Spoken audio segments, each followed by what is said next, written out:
Bismillahirrahmanirrahim. Assalamualaikum warahmatullahi wabarakatuh. Alhamdulillahilladzi anzalal qur'anal hudal lil muttaqin walladzi hadana ila siratim mustaqim. Wassalatu wassalamu ala sayyidina Muhammadinil karim wa ala alihi wa ashabihi wa man tabi'a hudahu amma ba'du. Laqad qala Allahu ta'ala fi Qur'anil karim, a'udzu billahi minasyaitonir rajim. Bismillahirrahmanirrahim. Syahrul Ramadan alladzi unzila fihil Qur'an hudal linnasi wa bayyinatin minal huda wal furqan. Wa qala Nabiyyu sallallahu alaihi wasallam, khairukum man ta'allamal Qur'an wa 'allamahu. Shadaqallahul azim wa shadaqa rasulun nabiyul karim. Walhamdulillahirabbil alamin. Sahabat AISK yang dirahmati oleh Allah Subhanahu wa taala, puji dan syukur mari kita panjatkan kepada Allah Subhanahu wa taala yang masih mengizinkan kita sampai dengan detik ini, sampai dengan hari ini masih diberi nikmat hidup untuk kita terus menambah amal baik di bulan suci Ramadan yang penuh dengan berkah ini. Selawat dan salam mari kita sanjungkan ke hadirat Nabi besar Muhammad SAW yang dengan beliau membawa Al-Quran dari Allah Subhanahu wa taala dan menjadikan beliau sebagai contoh terbaik sepanjang zaman. Sahabat AISK, tak terasa bulan Ramadan sebentar lagi sudah akan meninggalkan kita semua. Tak terasa kita sudah berada di tengah-tengah bulan Ramadan. Marilah kita tingkatkan ibadah kita di sisa Ramadan yang penuh kemuliaan ini. Selain itu, jangan lupa untuk berdoa agar tahun depan kita semua dapat dipertemukan kembali dengan bulan suci Ramadan. Salah satu doa yang dianjurkan dalam agama Islam adalah Allahumma la taj'alhu akhiral ahdi min siyamina iyah, fa in ja'altah faj'alni marhuman wa la taj'alni mahruman.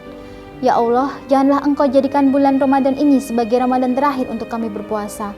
Jikapun Engkau mentakdirkan ini Ramadan terakhir, jadikanlah kami orang yang mendapatkan rahmat-Mu dan janganlah Engkau jadikan kami orang yang malang. Sahabat AISK yang dirahmati oleh Allah Subhanahu wa taala, jangan ragu untuk berdoa, apalagi berdoa pada bulan Ramadan. Karena sesungguhnya Allah Subhanahu wa taala telah berjanji dalam Quran surat Ghafir ayat 60 bahwa Ia akan senantiasa memperkenankan doa hamba-hambanya. Wa qala rabbukum ud'uni astajib lakum. Innal ladzina yastakbiruna an ibadati sayadkhuluna jahannam dakhirin. Dan Tuhanmu berfirman, berdoalah kepadaku, niscaya akan kuperkenankan bagimu. Sesungguhnya orang-orang yang sombong tidak mau menyembahku akan masuk neraka jahanam dalam keadaan hina dina. Sahabat AISK yang dirahmati oleh Allah Subhanahu wa taala, malam nuzulul Quran merupakan malam ketika Al-Quran diturunkan kepada Nabi Muhammad SAW untuk pertama kalinya.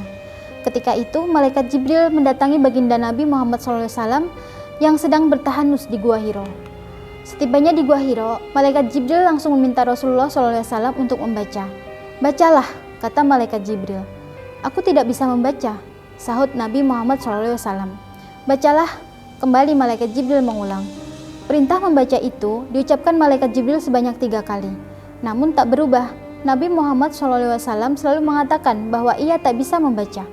Sampai pada satu titik, turunlah wahyu pertama Allah Subhanahu wa taala kepada Nabi Muhammad SAW. Iqra bismi rabbikal ladzi khalaq. Khalaqal insana min 'alaq. Iqra wa rabbukal akram. Alladzi 'allama bil qalam, 'allamal insana ma lam ya'lam. Bacalah dengan menyebut nama Tuhanmu yang menciptakan.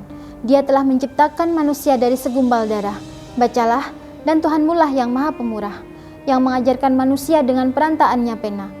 Dia mengajarkan manusia apa yang tidak diketahuinya. Quran Surat Al-Alaq ayat 1-5. Al-Quran diturunkan kepada Nabi Muhammad selama 23 tahun. Tepatnya 22 tahun, 2 bulan, 22 hari. 23 tahun ini terdiri dari 13 tahun di Mekah dan juga 10 tahun di Madinah. Ayat-ayat Al-Quran turun kepada Nabi Muhammad SAW secara berangsur-angsur.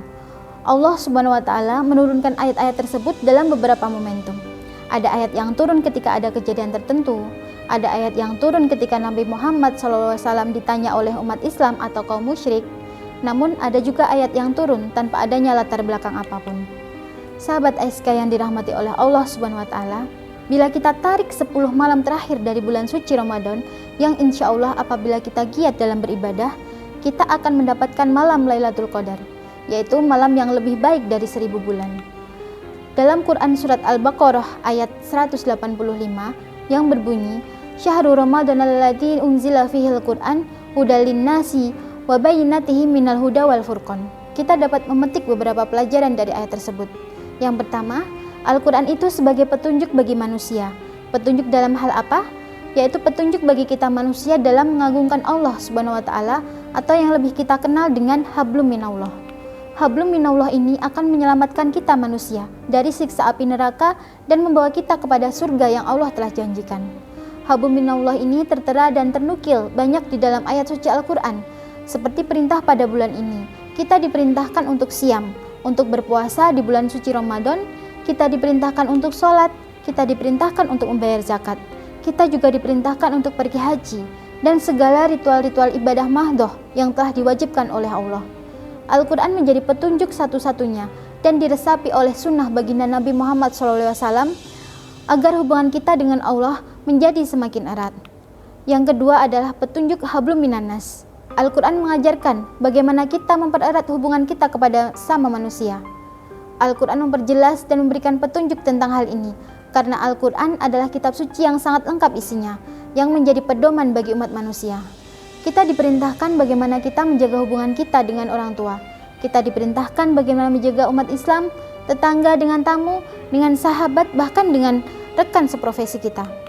Al-Quran memberikan pelajaran yang sangat penting dan menjadikan petunjuk bagi kita umat muslim khususnya dan umat manusia secara umum. Petunjuk bagi manusia itu yang diberikan oleh Allah Subhanahu wa taala sesuai dengan fitrah manusia. Manusia diberikan akal, manusia diberikan hati, manusia diberikan kesempurnaan fisik agar manusia bisa bekerja, agar manusia bisa hidup sesuai dengan fitrah yang telah diberikan oleh Allah Subhanahu wa taala. Maka petunjuk yang diberikan Allah sudah sesuai dengan fitrah yang telah diberikan, dan petunjuk yang diberikan dalam Al-Quran tidak saling bertentangan isinya antara satu dengan yang lainnya. Seperti contohnya petunjuk yang mengatakan bahwa khamr ini haram, minuman keras haram tidak akan ditemukan di ayat yang lain yang mengatakan bahwa khamr ini adalah halal, atau ayat yang telah diharamkan di ayat satunya tidak akan dihalalkan di ayat yang lainnya. Pelajaran penting yang kedua dari Al-Quran yaitu wabayyinati minal huda, atau sebagai petunjuk, karena petunjuk yang terdapat dalam Al-Quran berupa petunjuk secara global.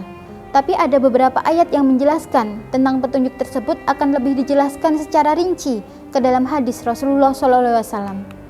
Lalu pelajaran penting yang ketiga dari kisah nuzulul Quran ini adalah Al-Quran sebagai Al-Furqan. Apa maksudnya itu Al-Furqan? Al-Furqan merupakan pembeda antara yang benar dan yang batil, antara yang halal dan yang haram. Apabila Allah telah menunjukkan dalam ayat suci Al-Quran bahwa riba itu haram, maka hal itu adalah haram, dan kita tidak boleh menghalalkan apa yang sudah Allah Subhanahu wa taala haramkan. Kita tidak boleh menggunakan logika untuk menghalalkan apa yang telah diharamkan oleh Allah, karena apa yang telah Allah haramkan itu semata-mata demi kebaikan umat manusia. Maka jangan pernah ada keraguan menjadikan Al-Quran sebagai petunjuk, dan juga jangan pernah ragu untuk meriset sekaligus juga mempelajari Al-Quran, agar kita dapat mengetahui dan mengenal apa yang dimaksud dengan petunjuk-petunjuk yang tidak tercantum langsung, namun berbentuk kiasan atau tersirat yang ada di dalam Al-Quran tersebut. Sahabat ASK yang dirahmati oleh Allah Subhanahu wa taala, setidaknya ada dua amalan yang bisa kita lakukan untuk memperingati malam nuzulul Quran. Pertama, kita bisa meniru apa yang dilakukan oleh Nabi Muhammad ketika pertama kali menerima wahyu. Amalan itu adalah mendekatkan diri kepada Allah Subhanahu wa taala. Jika dahulu Nabi Muhammad SAW menyendiri di Gua Hiro dalam rangka bertahanus, maka di zaman sekarang umat Islam bisa melakukan pendekatan diri kepada Allah Subhanahu wa taala dengan beriktikaf di masjid pada malam hari. Iktikaf sendiri dianjurkan oleh Nabi Muhammad SAW pada bulan Ramadan. Nabi Muhammad SAW bersabda, dari Ibnu Umar diriwayatkan bahwa ia berkata, Rasulullah SAW selalu beriktikaf pada 10 hari yang penghabisan di bulan Ramadan. Yang kedua yaitu memperbanyak interaksi dengan Al-Quran, baik dalam bentuk membaca, mentadaburi, maupun menghafalnya. Dalam salah satu hadis, Nabi SAW mengatakan bahwa orang yang membaca Al-Quran akan diberikan ganjaran 10 pahala untuk masing-masing hurufnya. Hal ini tentu akan semakin dilipat gandakan pada bulan Ramadan. Para ulama juga menganjurkan untuk senantiasa menghatamkan Al-Quran selama bulan Ramadan. Kita setidaknya menghatamkan Al-Quran minimal 1 kali selama Ramadan. Kita mesti memiliki strategi dan juga rencana agar di akhir Ramadan dapat menghatamkan Al-Quran. Hal ini bisa dilakukan secara berangsur-angsur sebagaimana Nabi Muhammad SAW menerima wahyu. Kita mesti menargetkan 1 hari minimal 1 juz agar di akhir Ramadan selesai 30 juz. Sahabat ASK yang insya Allah dirahmati oleh Allah Subhanahu wa taala, mudah-mudahan nuzulul Quran kali ini kita dapat meraih kesucian dari bulan suci Ramadan dan juga kita dapat meraih malam Lailatul Qadar. Mudah-mudahan apa yang saya sampaikan ada manfaatnya. Kurang lebihnya mohon maaf. Wallahul muwaffiq ila aqwamit thoriq. Wabillahi taufiq wal hidayah. Assalamualaikum warahmatullahi wabarakatuh.